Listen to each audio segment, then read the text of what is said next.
everyone. Bad Raven here, your #1 fan for movie reviews, new and old.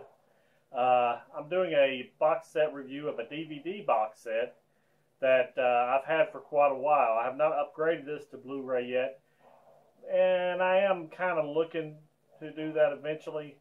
I've seen one Blu-ray box set of it, and it just did look very bare bones. I mean, as far as the box itself and everything, it didn't look like they put a lot of money in it. But I just let you know that by the description that this is the Nightmare on Elm Street, excuse me, collection, DVD collection, and I think I got the movies upside down here in the box, but you have the good artwork on this. You can see it in the slot.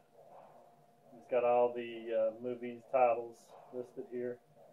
All the different ones that's come out. It's quite a few movies. I think maybe a couple I haven't even watched. I know it's bad to say. Other side. And this is supposed to be like this. And it makes the Freddy Krueger man stand there. But I got this set. I'm not sure I'll post it here when this set came out over here. But I've had it for a while, and I hate to say that I don't watch it regularly, even though I do like Robert Englund's portrayal of this character of Freddy Krueger.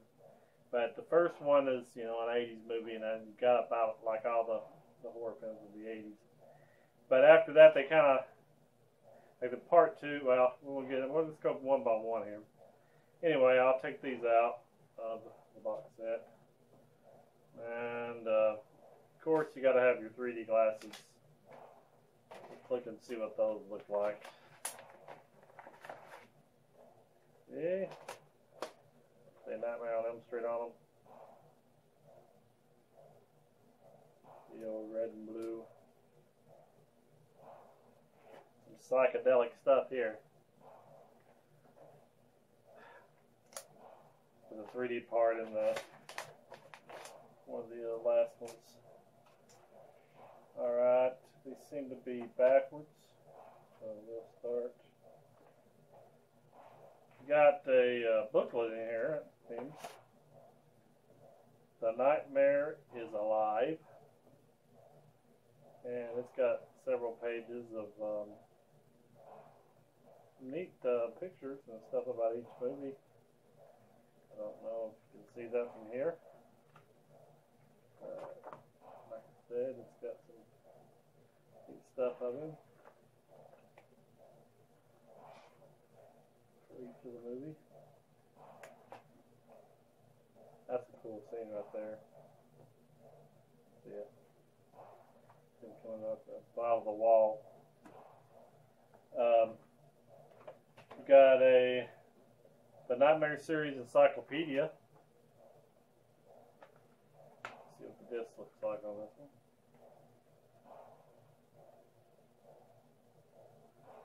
And got special features in here. Welcome to Primetime, The Labyrinth, the Nightmare series encyclopedia index. It's got DVD-ROM content. Got a Final Dream World trivia game. Interactive Freddy character that will haunt your computer from somewhere. Kind of cool. Okay, now let's get into the movies. This is the original classic that I remember mostly because that was back in the 80s, like I said. And this is the one that's got Johnny Depp in it. And I feel like this was more of the straightforward horror part of the series because it was very state-of-the-art for the time period that came out. We really didn't think about a movie where somebody could come out of your dreams and kill you. And I'll try to be spoiler-free, but of course, Freddy Krueger is that demon that does that. The child molester character that he is. But he stalks all the kids of Elm Street because the parents burned him alive. Of course, that's why he's burnt. And this one, let's see what we got on the disc. Disc right there. Pretty nice disc art. I like Robert Englund's portrayal in this movie, the character that he is, Freddy. You got Nancy, which is Heather Langenkamp. Like I said, Johnny Depp was in it. Some other great actors, I'll list them right here. And it was like unheard of top movie back in the day. I really like this movie. It's one of the best of the whole series. You know, the very first one. Usually the first ones are the better ones. So I liked it very much. This one I can't say much about. I didn't really care for it. They had a guy that was like the frail guy character. And I didn't care much for that storyline at all. Still like the disc art though. The disc art looks great. Don't care much for this packaging. It's like it's paper type material. This part here, the plastic stuff is good and hard, but this papery thing is just like clips with this edge piece on it. I don't think it's very, I don't know, it just feels kind of flimsy in my hand. I don't even say much about the movie because the movie wasn't, I didn't really like it. I think they start putting them out one every year after the first one, and this one just kind of missed the mark with me with the horror part and everything. Now this one is where it caught back into my attention. Nightmare on Elm Street Part 3, The Dream Warriors. This one was really well done. I liked all the different characters that they find in the the insane asylum, I guess you could say, for all the kids that are trying to stay awake, to stay away from Freddy. And it's got Heather Langenkamp in there as like the mentor to kind of help them. And they fight Freddy, and they all have different types of powers, kind of like a superhero type movie. And my son wants to watch this one. I'll tell you, you need to watch, which you watched the first one. The second one, I don't think you need to have to see to watch this one. You can probably jump over the second one into this one. But he really wants to see this because he sees on the internet that it's the one everybody likes the most, And I'm trying to get him to sit down long enough to watch it because I really liked it too. It had really good, had a really good story, and like I said, with more characters fighting him. And they found a way to vanquish him at the end, but of course, you never can keep a character like him down. But it didn't really help. So that one was very, very good. I really like that. The black cases are kind of cool. They kind of did this with the Halloween, but they were the plastic, Blu-ray ones, because it was Blu-ray, They had the plastic cases, and it was a lot better. But they did the black back then too. Get that coming apart business too. Part 4, Nightmare on Elm Street Part 4, The Dream Master. It kind of just started getting kind of campier and campier as they went along. I didn't really care for this one either. I can't even remember the whole storyline. There's the disc art on it. Can't remember what it was really about.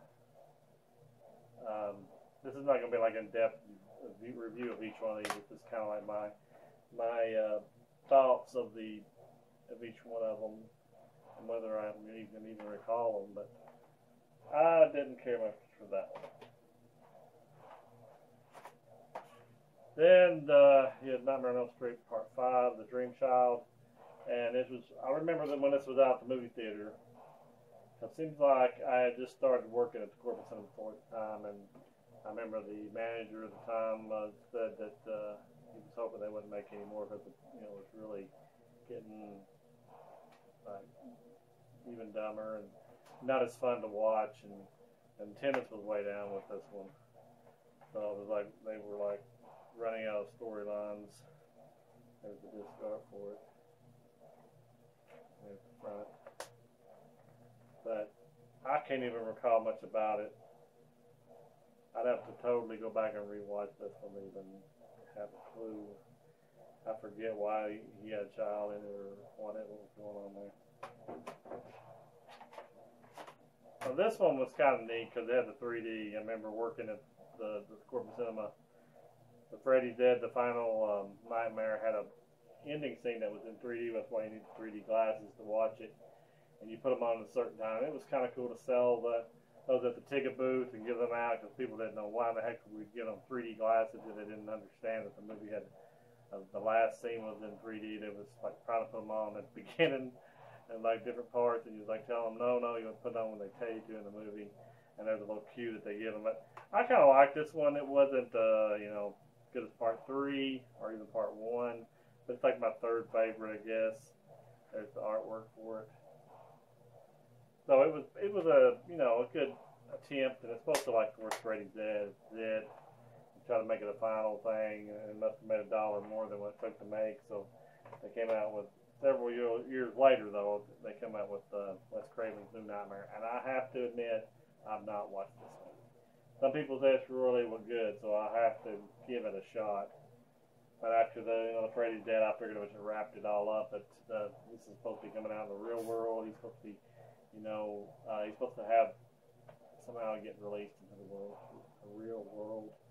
So I didn't know how that would play back in the time when they did all that kind of stuff in movies. But on the internet, people really liked it. His makeup was a lot different in this one, and like I said, the picture, he looks a lot more evil on it. But I'll have to sit down and watch this and give it a decent review. Or any of the other ones, I like to do a better review of the part 1 and part 3 for sure. The rest, maybe not. But like I said, he is a classic character, Freddy Krueger, and he deserves his mention along with the greats of Jason and Michael Myers, Leatherface, and all the above. They all kind of come together to form the ultimate 80s group of slashers. So I mean, they really deserve he deserves his time in the sun for this edition. And my box fell off the table over there, so I've got him all out of whack here, so I'll just leave him over there. But I just wanted to give him his chance at a review. And like I said, I like part 1, the original. I like part 3, the Dream Warrior. Then what was the other one? I like Freddy's Dead, kinda. So I haven't tried the last one, so I'll have to see what I think about that. So it was kind of a short unboxing, not really an unboxing. It's been unboxed for several years. It's been a kind of short play on the characters. Leave comments down at the bottom and tell me what you think of the old Elm Street movies. Not the remake, but the old ones. And you can tell me about the remake if you want to. I remember watching it, but I know I have a lot of vivid memories of it. But just tell me what you think about the Elm Street movies from the 80s. Did you enjoy them when you were younger? What was your situation you were in that you watched them? How old were you? Anything like that. I like those kinds of stories. Just drop it in the comment section, and I would like to read it and see what you have to say about it. But I'm going to let you go, and the Bad Raven is your friend, and he's always looking out for you and hoping that you can watch some really good movies. And I want to say thank you for all the views we've been getting, and I appreciate it. And we'll let you go, and we'll talk to you later. Goodbye.